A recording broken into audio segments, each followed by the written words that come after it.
OIT studio new notification आप देख सकते हैं स्क्रीन पर। Watch out for suspicious request, जिसका हिंदी में मतलब है किसी भी संदिग्ध अनुरोध से यूट्यूब क्रिएटर्स सावधान रहे।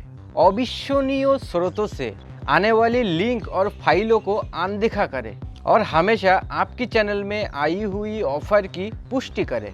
दोस्तों, YouTube की ये न्यू नोटिफिकेशन का उद्देश्य है कि आपको विभिन्न ऑनलाइन खतरों से बचाना है और जिसमें शामिल है फिशिंग हमले, मालवायर संक्रमण, किसी भी तरह के घोटाले और धोखाधड़ी, और नंबर 4 आपकी पहचान की चोरी। तो दोस्तों, YouTube की इन दिशा निर्देशों का पालन करके आप ऑनलाइन खतरों का शिकार होने की जोखिम को कई हद तक कम कर सकते हैं और अपनी व्यक्तिगत जानकारी और डिवाइस की सुरक्षा इसकी मदद से कर सकते हैं।